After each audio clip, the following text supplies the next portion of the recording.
Project Hail Mary is awesome. It's got comedy, it's got sci-fi, it's got stakes. Ryan Gosling, hubba hubba. Not as hot as that rock with legs though. Am I right?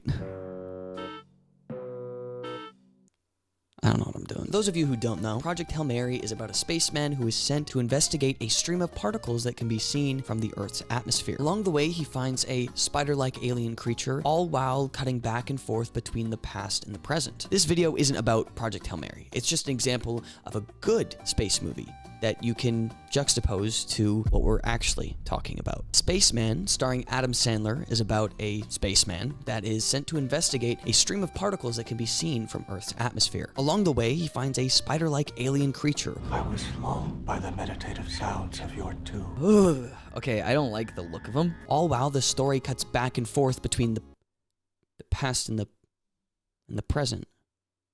What the freaking shit? I heard about Spaceman right after Project Hail Mary's movie adaptation was announced and thought that they sounded strangely similar. The difference is in this one, Paul Dano voices the hot spider. You hate to see a giant spider go, but you love to watch a giant spider walk away. And that's what this video is about. Comparing the two, not the hot spider. I should make a video about the hot spider. Here's the timeline. Project Hail Mary, the book, released in May of 2021. Spaceman, the movie, released in March of 2024. I ate this delicious cheeseburger in December of 2025, and then Project Hail Mary, the movie, was released in March of 2026. Is it possible that Spaceman was inspired by Project Hail Mary, or worse, maybe even ripped it off? Major spoilers ahead for both movies. I want to go over the main similarities that I found. First one is the mission itself. He's pooping. Is it sucking his poop out? In Project Hail Mary, Grace, cool science guy, is sent to space to investigate astrophage, a stream of particles that is jumping from solar system to solar system and is now eating away at Earth's sun. In Spaceman, Jakob, or Adam Sandler, is trying to get to the stream of particles before any other country because he is from the Czech Republic in this movie, and they want to be the first there. He's from the Czech Republic. I will collect and analyze the particles that make up the cloud. I can't tell if Adam Sandler's trying to do an accent or if he just talks weird, because it's like halfway between an accent and talking weird. Can talk over the Czech quantum faster than the speed of light phone. Yeah, no, like his accent is not there. There's also a big difference in the way they're sent to space. Ryan Gosling is forced to go, while Adam Sandler goes of his own free will because he hates his wife. And I get to talk to people from all over the world like you and Mission Control. And your wife Lenka, of course. I have to leave you. So this whole movie, I already feel like it's just gonna be about him and his fucking wife. Ugh, how boring. Sorry. Really comparing this to Project Hail Mary, that's like the point of why I'm doing this. Cool, rock aliens way better than whatever this is. This is depressing. This is what happens when you do Grown-Ups too. This is the second main similarity that I found between these two movies, cutting back and forth between the past and the present.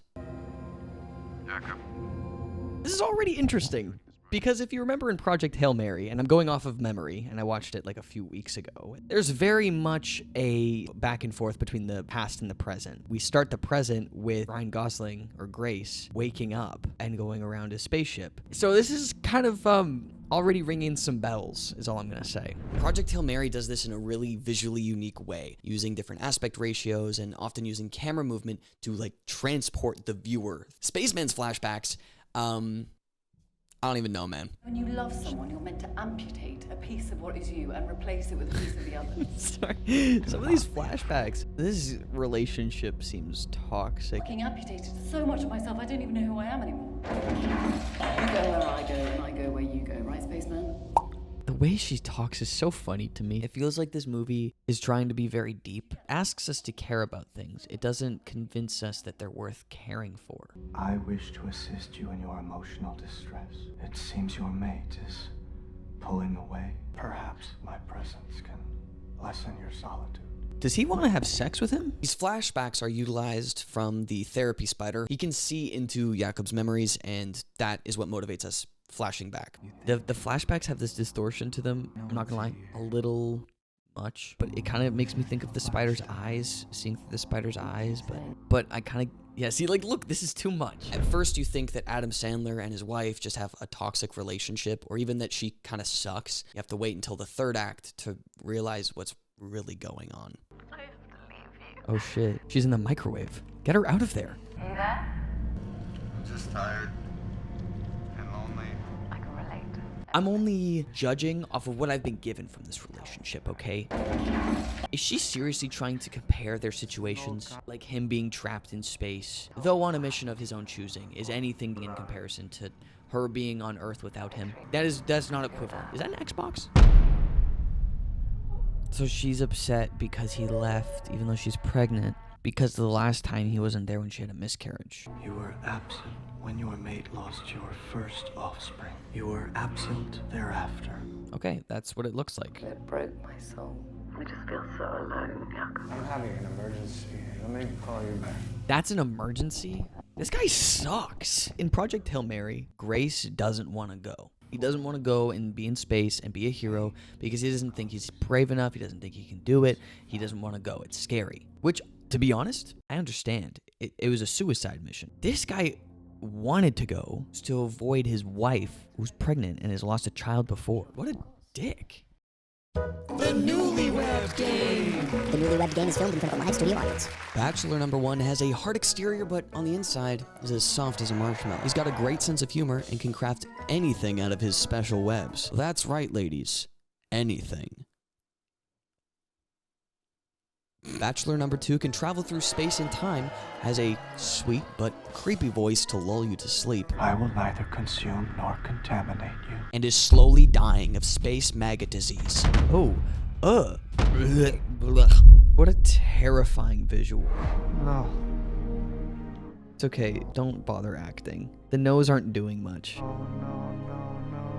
This is the last big similarity that I'd like to talk to you guys about. Sure, the spaceman, the particles, the jumping back and forth between the past and the present are all similarities, but it's really the spider-like aliens that kind of made me want to make this video in the first place. It's really hard to ignore in addition to everything else. The big difference between these two spiders is their relationship to their story's protagonist. Rocky is there to provide Grace with a partner in crime, somebody to banter with, and more importantly, somebody to believe in the best parts of him when he has so much self-doubt. Without Rocky, Grace wouldn't be able to accomplish the physical goals of the story because he also wouldn't experience the internal change that he needs to complete them. Hanush? Is his name Hanush? The Paul Dano spider. Rich and creamy. I didn't like the Paul Dano moans. Paul is much less of a character and much more of a tool that is utilized to transport us and Jakob back and forth between the past and the present. He consoles Jakob and helps with his internal struggles, but doesn't necessarily help with his mission because they don't share wanting to save their planets like in Project Hail Mary. Paul also has a very human-like mouth, which... Ew, I'm seeing his You'll mouth think of that. very clearly. kind of freaks me out a little bit, which is unfortunately why I'm gonna have to go with Bachelor number 1. With the evidence that I've provided, the space particles, the story structure, and the spider-like aliens, is it possible that Spaceman ripped off Project Hail Mary? In my opinion, the particles are an interesting similarity, but in Project Hail Mary, they are so much more integral to the stakes of the movie, while in Spaceman, they're kind of just somewhere to go. Ryan Gosling's character is so much different than Adam Sandler's wife-hater character, to the point where when they have the flashbacks, it's exploring totally different themes. And if this spider is totally a ripoff of Rocky, then he's a poor one at that. That's the thing, is I haven't been totally honest with you. Paul can't be a ripoff of Rocky. In fact, Spaceman can't be a ripoff of Project Hail Mary at all, because Spaceman is also based on a book that came out 4 years earlier than Project Hail Mary. Based on the book? This is also based on a book? Oh fuck, I gotta do more research. Spaceman of Bohemia was released in March of 2017. I haven't read the book because I can't read, but from the Wikipedia article that I text-to-speeched, it seems that the movie follows the book, missing out on some of the depth of the main character and some fairly significant changes to the ending. Telling me that I could have been paid off with escaping from Russian cosmonauts, a spaceship crash, and Jakob leaving his wife alone forever? That's like the best ending ever. This guy stinks. This guy sucks butt nasty. nasty style. The truth is, I went into this video idea thinking that Spaceman probably yoinked some ideas from Project Hail Mary. And I went in with that idea because Project Hail Mary reads as super original in its execution. At the end of the day, I wanted to see your opinion before and after revealing that Spaceman is based on a book. Is it possible that Andy Weir took some inspiration from Spaceman of Bohemia? Or is it possible that these are just some silly similarities that I read way too deeply into? I think that these movies explore very different things in very different ways, and they're very unique from each other. And I haven't read the books, so what do I know? I'm just a movie guy. Thanks for sticking through to the end. I hope you enjoyed the video. Make sure to check out my other videos, and I will catch you in the next one. Peace.